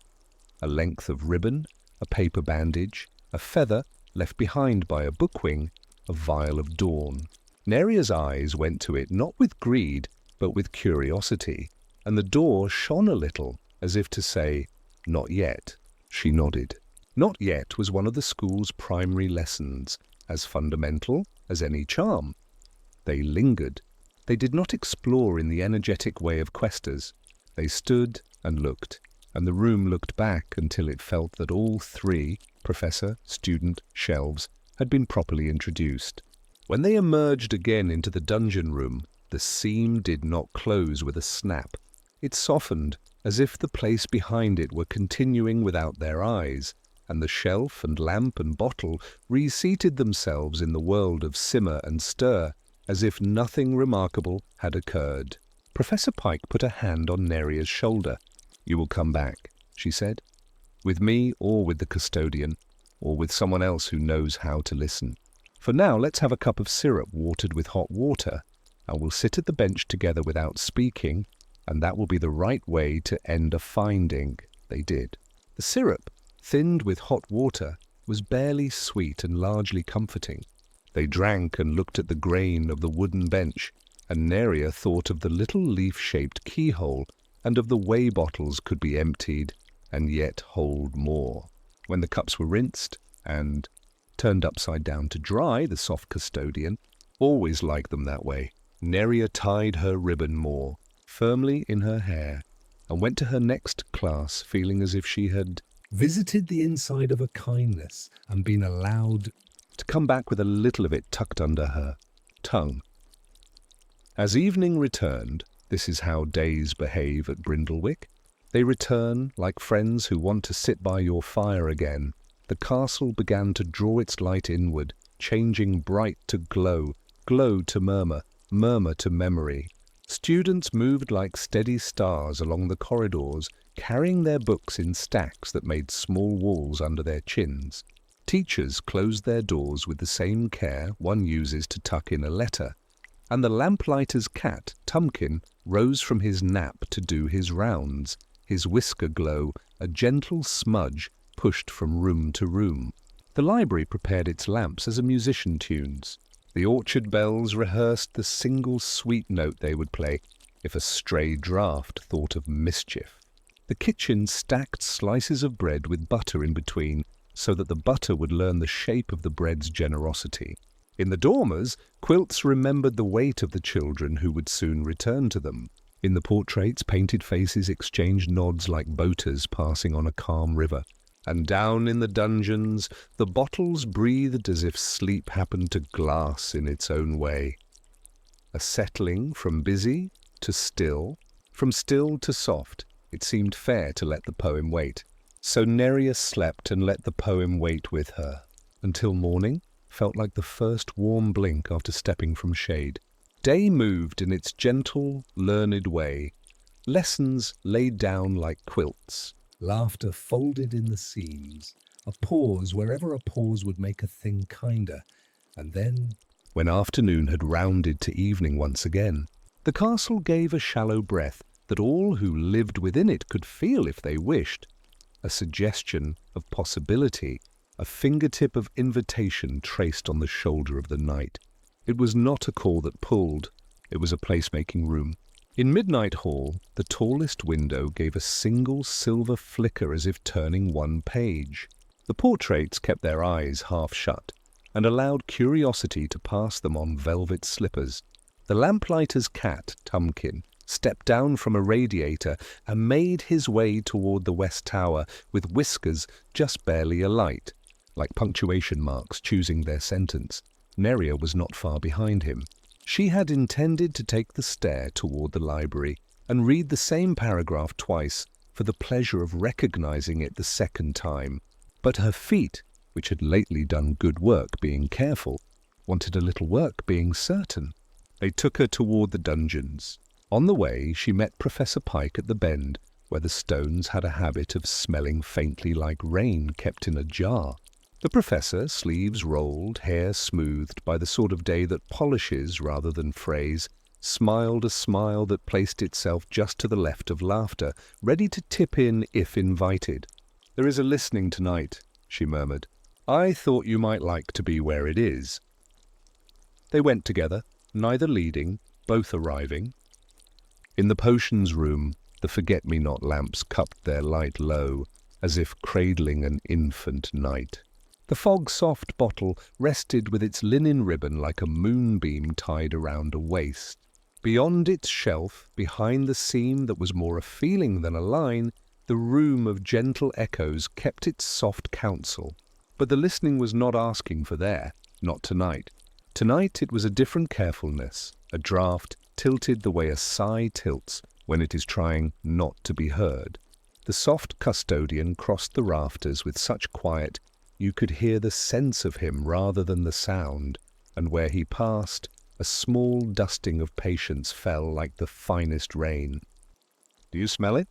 Professor Pike asked, and Neria did, a breath of stone made damp by long kindness, a trace of mint, the tiniest thread of iron where water knows rock and writes its name there by returning.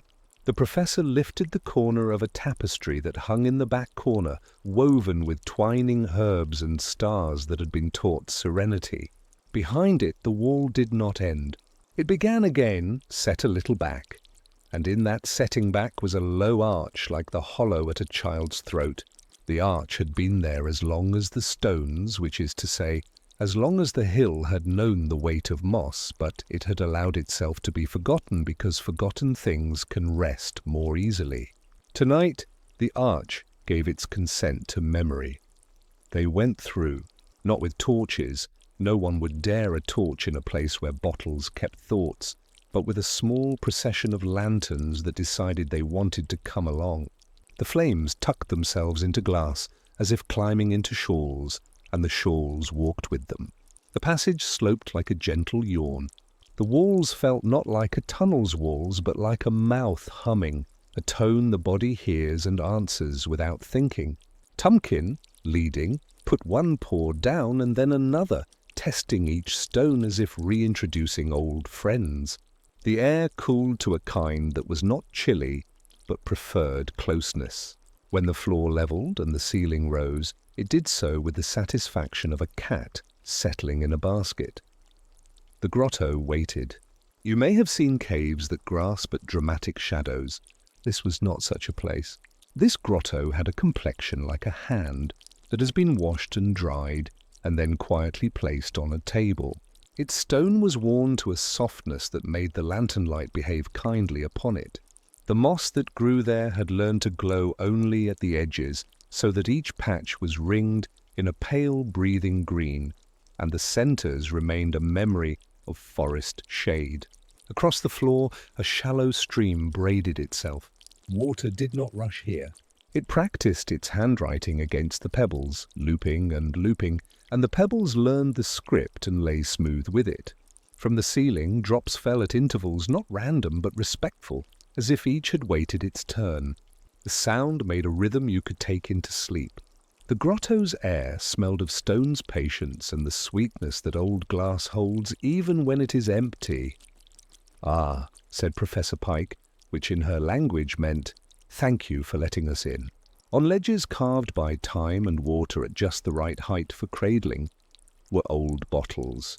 Not many, and none grander than a grandmother's kitchen might have owned. Some were fog-soft, some clear, one or two with a green the colour of yesterday's leaves. Each was empty of potion. None was empty of remembering. As Neria and the professor stood at the threshold, the bottles did what bottles do when people who love them enter the room. They grew a shade more transparent, the way a face does when it is ready to be read. Neria's ear filled with a sound not entirely different from the listening she had learned to give a sleeping friend. The near but not touching attention that lets a breathing pattern write itself across your chest. In the bottles, memory moved, slow, polite, sure, not as pictures but as sensations, the weight and warmth and rightness of having been used well. She could feel the chords of circling motion, the satisfied lowering of a flame, the little increment by which a simmer decides it has arrived. She sensed love thickening in a spoon and sorrow being stirred into something gentler than sorrow. The bottles did not tell secrets. They reminded her what an open hand felt like. A little further in, the stream widened into a basin shallow as a palm, and here the water did a curious thing. It mirrored not the ceiling, not the lanterns, not even faces, but gestures. If you moved your hand with kindness, the water offered back the curve of it, luminous and tender, without reflecting the hand itself. If you took a breath slowly enough to make your ribs spread like doors opening outwards, The basin glowed as if a moth had lit its own candle. Professor Pike knelt, and the water offered her posture, the devotion of a teacher listening for a question that is more feeling than phrase. Neria bent beside her, and the basin lifted a little warmth onto her mouth. Youth's version of the same devotion, curiosity wrapped in courtesy. "This is where the echoes come to be healed," the professor whispered. "There are echoes that are wild and they are beautiful, but they do not sleep. The ones we work with, gentle, domestic, useful echoes, need rest. They sleep here, and the water remembers the shape of hands that let them go." She touched her fingertips to the surface and then to her own eyelids, a ritual the grotto seemed to know. "If you like, you may set an echo down." Neria thought of the day's work, of the tonic of shared steadiness, of the dream lane woven by Vesper Lynn, of the owls counting kindness instead of miles, of the lavender button's reunion with Cuff. She thought of the seam and the chamber, and the not yet of the leaf-shaped keyhole. And more than thinking, she felt them become one thing, the shape of being held and holding so lightly that nothing felt trapped. She cupped her hands over the basin and made the simple circle of a stir in the air, a stir meant for no pot and for all pots, and let her hands open. The water breathed as if it too had ribs. A circle, faint and golden, drifted just beneath the surface and then re-stitched itself into the current. Neria did not feel lighter. She felt correctly weighted like a boat with just enough cargo to ride sweetly. They sat. They did not explore each ledge. They let the grotto offer what it wanted. In its soft ring, voices that were not voices moved through stone like smoke through cloth. One echo, brighter than the rest, told of a night when the head mistress had lost a word, and the bottle beside her had kept it safe until morning. Another, green with leaf light, told of a jar that had once held nothing but river water for a week, so a student could learn that nothing is sometimes the best ingredient to taste your way to something. A third, as faint as the scent of sheets dried in winter wind, offered the feeling of walking back to bed, knowing that what you had tried had been enough, even if it had not been elegant. Neria breathed with them, and found that the breath she offered here was the breath she most liked to give. After a while, some measure made not by clocks but by shoulders loosening, the grotto began to dim toward its sleepy side. The moss curled its faint light inwards like a roly-poly. The drops from the ceiling made their last statements for the hour, and then stood still like thoughts that have been put to bed. Professor Pike rose in a way that did not disturb the floor and kissed two of her fingers and touched them to a ledge. "We will come again," she said, "not a promise as much as a habit," one continues. Tomkin, in the manner of cats concluding ceremonies, scratched at a small swathe of moss as if reminding it of claws, then blinked the depth of 3 slow blinks to set the memory of the place in his whiskers. Neria took one last look at the basin, which had become no more than a kindness with a skin on it, and followed them up. On the way back, the passage did not close. It did not need to. Knowing where it was did not mean it would be found without the right slowness. In the potions room, the forget-me-not lamps had dimmed themselves to nubs. The fog-soft bottle had warmed along its ribbon, and the soft custodian had braided a little nothing across the backs of the benches, nothing you could see, everything you could feel if your spine had ever been grateful for a chair that knew you. They left the tapestry down because hiding is not always protection, and the grotto was not a thing that wished to be hidden. It wished to be visited the way a friend's kitchen wishes your company, when you bring biscuits and time and no plan to wash every dish. Up in the world, evening had almost finished laying itself. The library drifted from amber to embers, book wings nested with their ribbons tucked, and the conservatory of small winds auditioned a hush that would fit the corridors like a shawl. Neria's feet took her not to the dormer nest yet, but to the hearth nook where she found Miri and Shem again. They had the look of people who had been useful, and thus were ready for idleness. Neria slid into the chair that knew the exact hollow of her back, and when asked by Miri's eyebrows what her evening had been, she answered without naming the grotto. "We listened to water, remember," she said, "and it remembered back."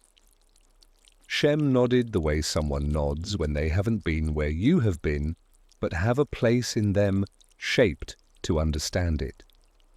They did not need more words. The fire made 3 crackles, 1 for each of them.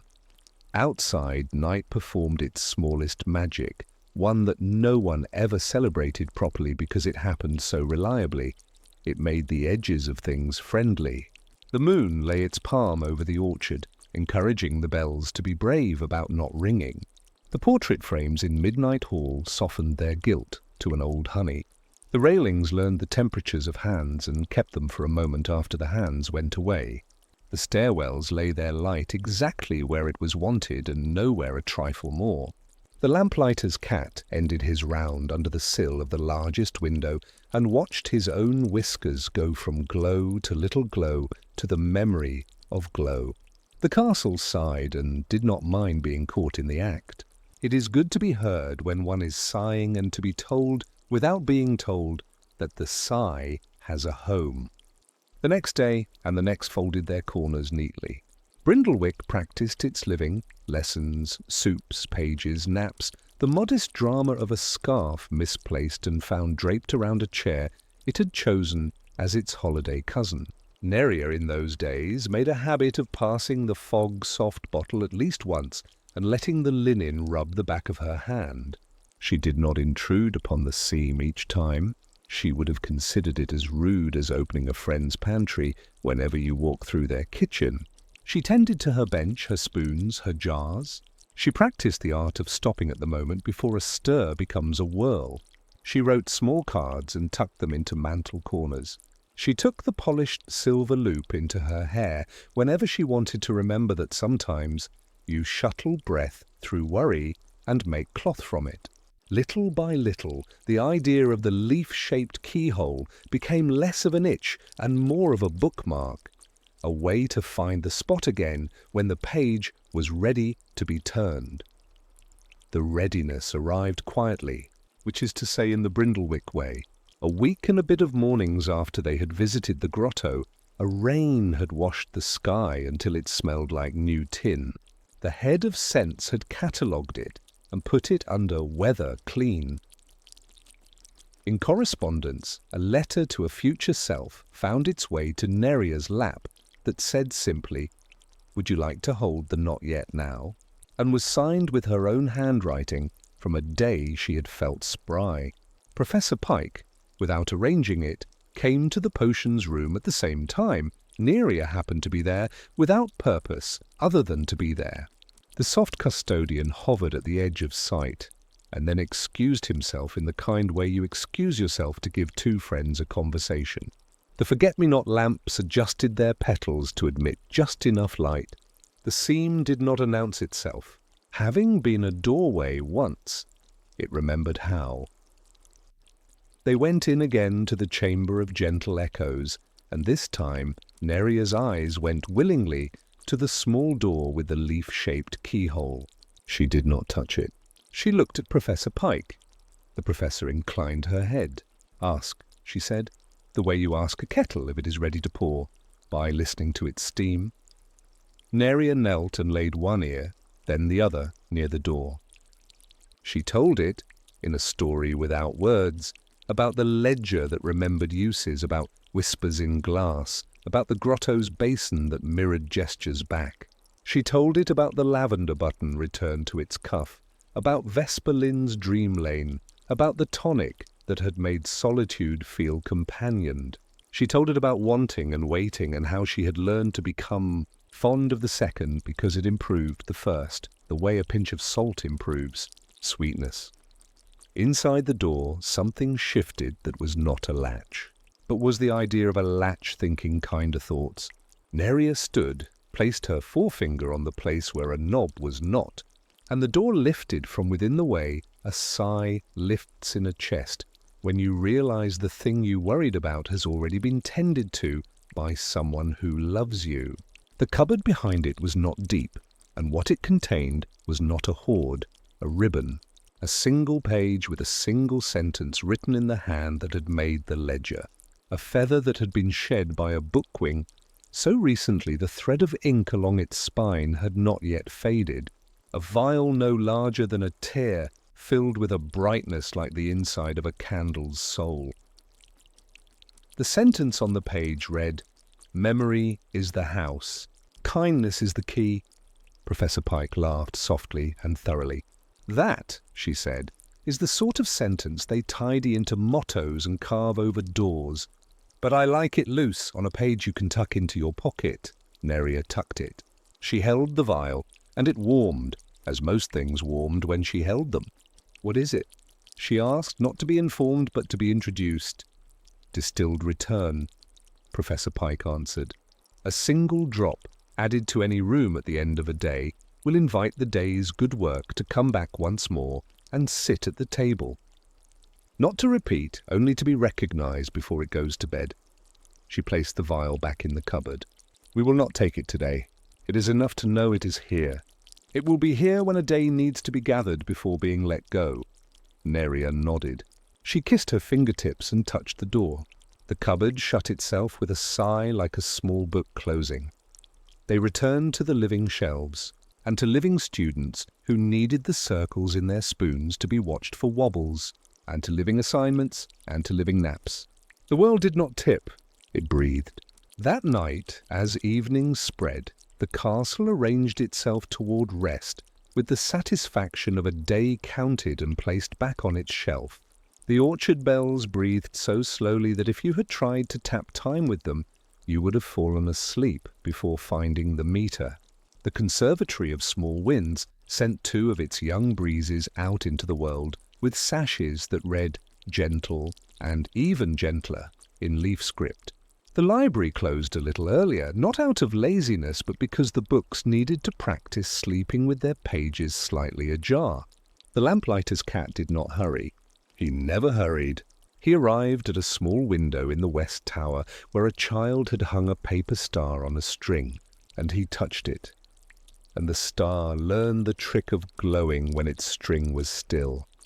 And at last, in the bed where a body lies down and becomes a book in which sleep writes, Neria settled. She thought she might not think at all.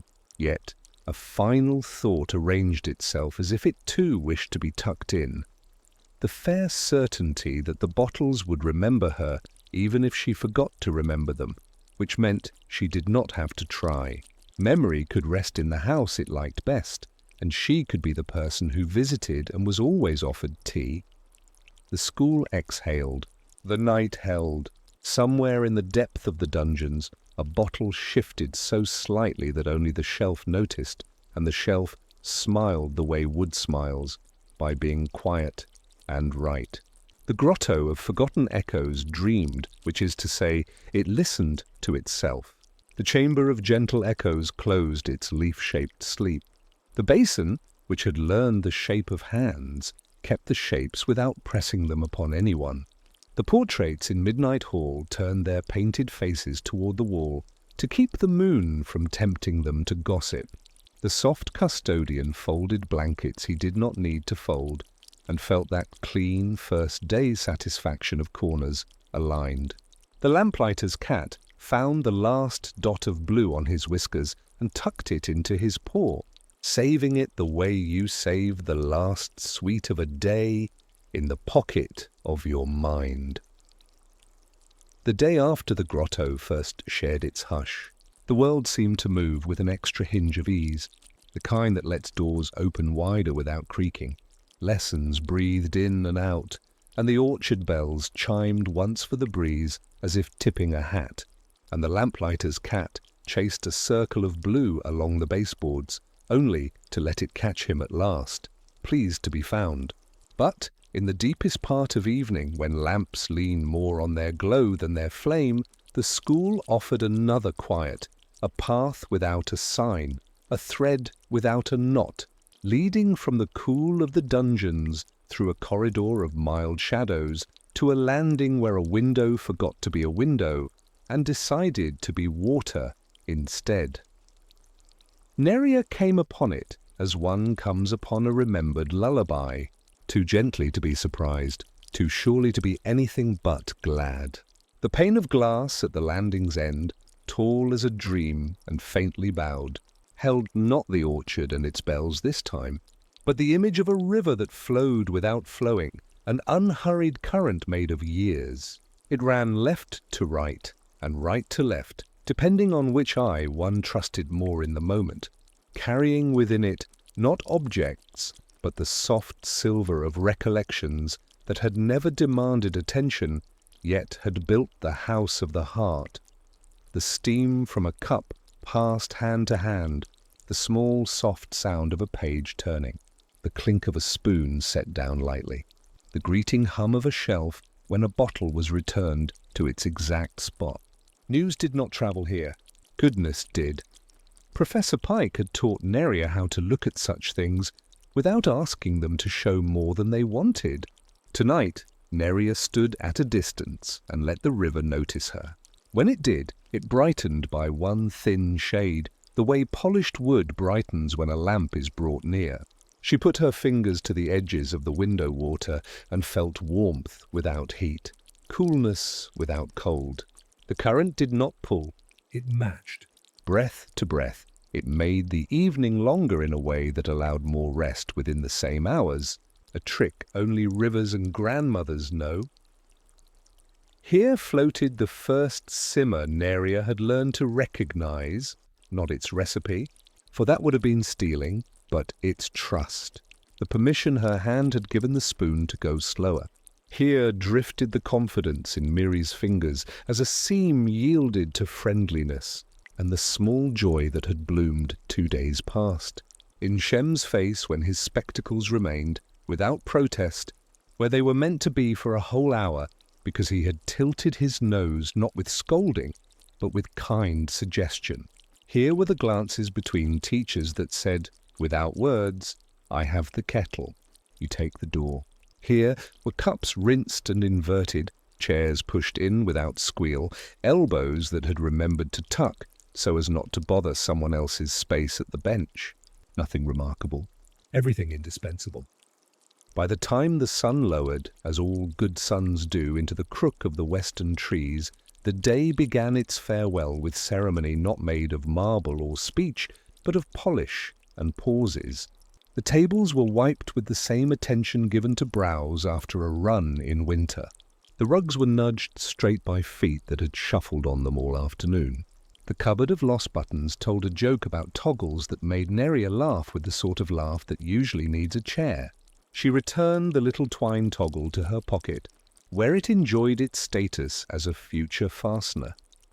When supper had been taken and the library had thinned its aisles to whispers, and the conservatory had combed every strand of breeze, the castle laid aside not its alertness but its effort. The lamplighter's cat placed his whiskers at their faintest. The portraits closed their eyes as one closes a book upon an elbow. The orchard bells, out of nothing but generosity, made a string of notes so low and so close together that they sounded like a cat purring into wool. Neria's steps took her to the very centre of the school, an unmarked place where 4 corridors meet, and everyone passes and no one thinks to stand. Tonight she stood, it felt like the heart. Not the heart that thumps through heroics, but the heart that keeps its peace under your hand when you are held. The air there tasted of beeswax and paper and soup and a little peppermint and stone. The floor had the hundreds of thousands of small shines that shoes make without trying. Neria looked up, and a high window looked back, but through it she saw not the sky. She saw the story that had been told since the first boy and the first girl and the first elder and the first cat and the first bottle met in this place and decided to be kind to one another. It had no words. It had weight, the way a blanket has weight, making a body feel allowed to rest. She put her hand on the wall and let the wall know she was there. The wall, feeling the heat and calm of her palm, remembered every other hand and offered those memories to the hand now touching it. so that the comfort in her did not need to be limited to the comfort she alone could make. She felt then what the headmistress had meant in Rester's craft, that placing something down with care is in itself a spell. She placed the day. She placed it softly. She placed it somewhere she could find it again if she needed it. And then she took nothing with her but the promise of sleep. Thank you, dreamer, for wandering so quietly with us through Brindlewick's gentle halls and lanterned corners, for listening with your breath to the bottles and the books, the cats and the portraits, the winds and the river that keeps every kind habit safe. May your night be a cup that knows your hands and warms at your touch. May your thoughts fold themselves neatly and wait for you like tidy napkins on a morning table. May your dreams arrive by the softest path, the one lined with time and paper bells, guided by bookwings who sing only the indexes of your joys. Rest now. We will keep the kettles low, the hall lamps breathing, and the shoulders of stairs meeting your feet. Return when you wish. The spoons remember their circles, and the moss remembers your steps, and the bottles hum your name as if you had left it with them for safekeeping. Good night, and good night. Evening settled like a shawl smoothed over shoulders by a patient hand, and the school, practiced in the art of goodbyes that are promises to return, began to turn its pages for the night. The day's print softened, the margins widened, the sentences learned how to taper into ellipses. In the kitchens, where warm things always learn to speak softly before bedtime, the last pots leaned against one another in companionable clinks, and the kettle on the smallest ring of the stove whispered rather than sang. The long tables were cleared by palms that knew the grain of the wood by heart, and the crumbs, every one of them a tiny story, were gathered and offered to the dawn birds for tomorrow, who would come on their light feet and discover breakfast as if it were a secret set down just for them.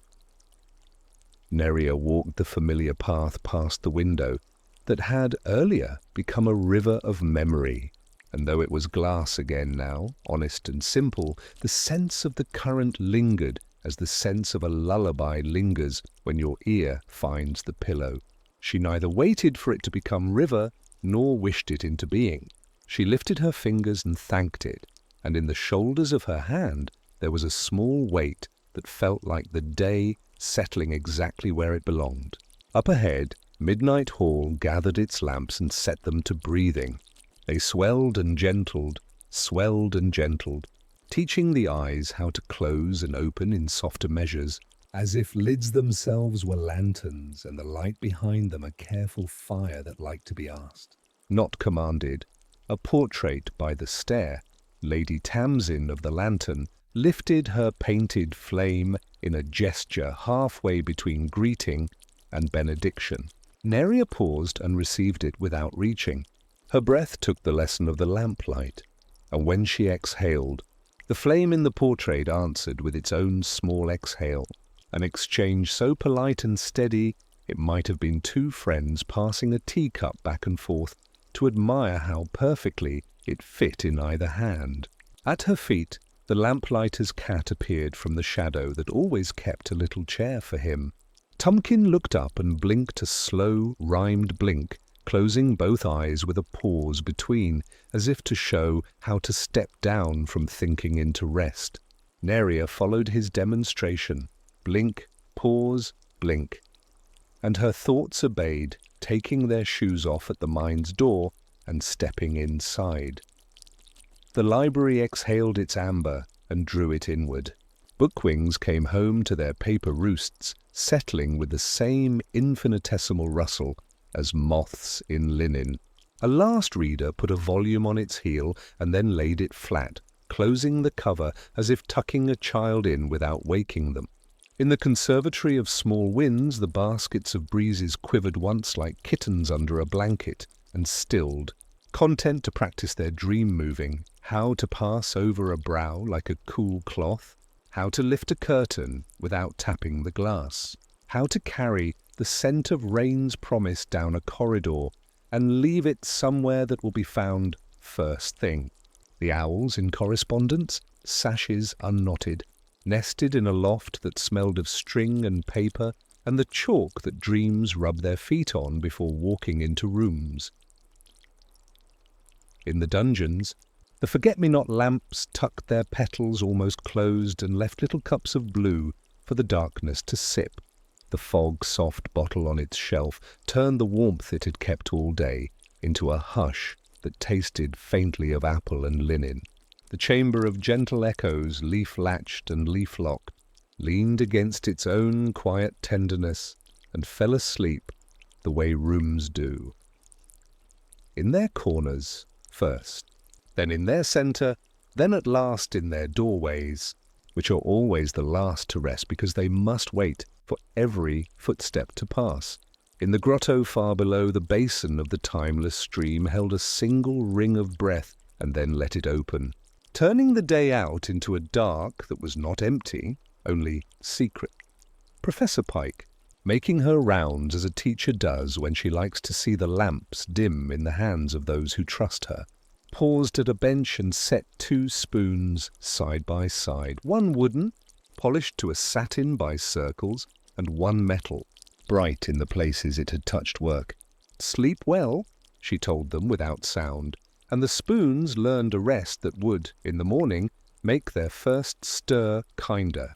The soft custodian drifted behind her, smoothing the wrinkles in the night's hem, a label pressed flat. A cork nudged a hair deeper. A hearth salt jar turned so its heart and flame mark faced out, in case some child with a less sleepy mind slipped down to look for courage in a shape they could hold. On the lawn, the grass lay down, blade by blade, and made its own blanket. The orchard's little bells looked like stars that had fallen part way, and decided here would do. They did not ring unless asked, and the only thing that asked them now was a breeze too small to have a name yet, being schooled in the conservatory for another week. It touched a bell, learned how to be softer, and wandered on, a student with a lesson tucked under its arm. In the long windows, reflections replaced views. You could see your own face softened with lamplight and be reminded of your tenderest self, the one that does not require proving. Neria looked once, not to admire but to agree. Yes, that face will do for sleeping. The hearth nook had saved her chair. It always did, not by magic, but by courtesy, which is the deepest magic after all. She sat. The chair remembered the hollow of her back. The fire arranged its sparks to spare her eyes. The mantle gathered its notes and cards, hers among them, like family photographs who do not mind a little leaning. Miri arrived with wool that had already forgiven her for putting it down mid-row yesterday. Shem followed with his spectacles settled in their best mood, and a pencil that wrote lozenges of thoughts, and then dozed end first in the cup like a tulip. No one hurried. Words found them in soft handfuls. The cupboard of lost buttons had returned a cuff to its sleeve. The headmistress's rest. As craft lesson had taught a child to put away the idea of tears without throwing it, so it would be easy to find if needed. Vesper Lynn had posted a dream that smelled exactly of sunlight on honey, and the child who received it had woken with honey on their tongue, though none had passed their lips. Neria felt a familiar texture touch her memory like cloth passing under a hand. The fog-soft bottle had left its print on this water too, not an image, but a way of being looked after and looking after in return. As she watched, the river's surface gathered small constellations of light in the shape of the stitches on the bottle's ribbon. Spoon, Moon, girl, leaf, and then dissolved them. not from neglect, but to show there is no one way to be remembered here. There are many small ways, each quiet as a breath. A pair of students, younger by several years, came to the landing and stood, their shoulders touching not on purpose, not by accident. Neria moved a step to the side so the river could regard them as it had regarded her.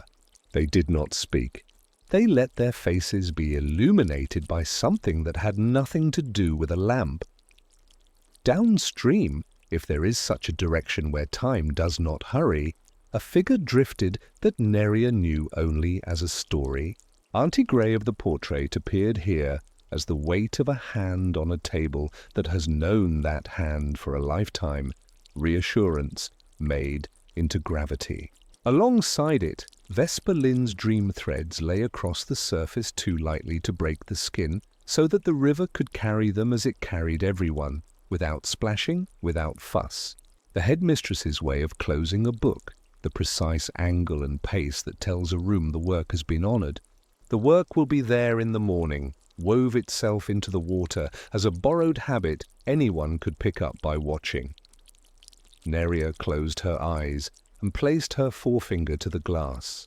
She thought not of accomplishments, but of comforts, the silver loop tied to her ribbon, the basil the herbery had taught her to ask rather than pluck, the way a spoon sounds when it meets the rim of a bowl just right, the way Tumpkin's whiskers softened from glow to ghost of glow at the end of his nightly rounds, the scent of the conservatory of small winds at dusk when the baskets are content to hold breezes like soft treasures. The river answered in its language, a deepening of the feel that she would find these things again, even if she forgot to look for them. That is the promise of timelessness at Brindlewick, not forever as in the load one must carry, but forever as in the shelf one may rely on, where the cup will be waiting, turned right side up when you need it. She felt tears not arriving, not forming, simply touching the edge of being possible and then deciding not to be necessary. The window water offered her reflection at last, not in details but in essence, a young person whose presence wore an aura of kitchen light, who had learned to let rooms grow gentler by inhabiting them with care. In the surface shone faintly Professor Pike's steadying smile, Mirry's braid, Shem's spectacles, Vesper's soft hands, the soft custodian's attentive absence, the headmistress's patience that knew the names of rest. And at the periphery, like a blessing too shy to go first, the linen stitches on the bottle. Spoon, moon, girl, leaf. None demanded to be looked at. All were there if you wanted them. The river reached its smallest edge. It did not end. It simply became so fine it could pass through stone as scent passes through a room, leaving no mark except the certainty that something kind has been here. Neria withdrew her finger and touched it to her forehead, as Professor Pike would, so the memory would know the path home. When she stepped away, the landing grew itself back into a landing, willing to be simpler again. The two younger students looked at her as one looks at someone who has seen the same bird. They smiled without asking for a report. She smiled back with a nod that meant, for all of them, yes, she might have gone then to the library or the conservatory, or the cupboard of lost buttons to see if stories were still being filed under stories. And they were, but the day had turned its corner and wanted to be walked home the long way. Brindlewick, sensing this in all its inhabitants, enacted its evening ritual with better manners than most humans can muster. No shouting, no herding, no announcements. Lanterns lowered themselves to conversational light. Doors remembered to wait a breath before latching, so no haste would be required. Rugs offered feet their best nap, and from far below, beneath the potions benches, beneath the river-smooth stone, the grotto exhaled the day's echoes into rest. A hush lofted upwards that landed on shoulders like shawls. Neria crossed into the Hall of Small Wonders, where objects left behind deliberately were displayed not to be reclaimed, but to be appreciated for their service. A well-worn ladle retired with honour, a teacup mended 3 times, and mended once more by gratitude alone, a quill whose nib had learned humility, a bell used for calling students to cakes on winter Thursdays, which is the holiest bell in all the school. She touched the glass of a case, and through the glass the world told her something simple. It is all right to stop and be looked after by the things that have looked after you. She followed a thrum of voices down a corridor, where the walls, painted long ago in the gentlest green, had faded to a colour like the underside of leaves. In the hearth nook, the fire had taken its place with the dignity of a knightly elder. The chairs sat in their long friendship with one another, each different, none jealous. Shem was there already, his beetle book closed, his spectacles perched, as if they had pledged to remain. Miri arrived with thread on her fingers, as if starlight had let itself be unspooled. They did not barter stories tonight. They gave them to the room instead. Neria set a card on the mantel. I saw the river where our good habits go when they want to rest and come back as something you can trust. She did not sign it, because everyone could sign it. The fire, hearing this, gave one pop like a cork remembered. The lamplighter's cat, whose feet had learned all the ways to move through a gathering without disturbing plates or knees, entered and laid his chin on the hearthstones with an expression particular to cats and very old stoves, a knowledge that everything essential has just happened, is happening, will happen again. When the clock in the bell tower hummed its hum, Neria closed her eyes with it, and felt the room's edges soften as if they were the corners of a page being turned down to mark a place where one has decided to continue later, not because the story is not loved, but because the reader is. So the evening unfolded itself for sleeping. The portraits dimmed to the privacy appropriate to painted people about to tuck into their own painted beds. The orchard sent its bells a last instruction. Listen for a night bird and agree with it. The library arranged its lamps as one arranges thoughts before a nap, neither scattered nor stacked, but laid out in a way that makes dreaming efficient. The conservatory of small winds touched, with devoted fingers, the threads that led from window to window, so that each little breeze would choose to do no more than brush, and then only where brushing would be a kindness, and Neria, walking the familiar length of Midnight Hall toward the dormer nest, saw again, just as lightly as a suggestion that knows not to intrude, the seam in the stone where a door might be if tonight were a door night. It was not. It was a hall night, a bed night, a dreaming of water night. She inclined her head to the place where hinges might hide, and said, as one says to a friend when both of you are too tired to talk and content to be tired together, tomorrow. Then she lay down in the bed that remembered her weight, slipped her hands under her cheek in the shape of patience, and let her breath make the softest river, the kind that flows while every other river flows, the kind that returns and returns and returns. Morning touched Brindlewick like a kiss on a wrist, quick, tender, and meant to be felt more than seen. By now the days had braided themselves into a pattern so gentle that no one remembered how not to be held by it. The headmistress asked a class to practice the art of setting down. Professor Lilt asked water to share its pitch. Professor Mossdown persuaded the basil to be its shy sweetest. Master Quill sent owls out with letters that told the future it was welcome. Professor Thimblewick invited knots to imagine their other lives. Vesper Lynn taught sleep to arrive by the path with most flowers. The lamplighter's cat met a moth and bowed. The soft custodian folded. The bottles hummed. And the school did the work that makes learning the companion of rest rather than its enemy.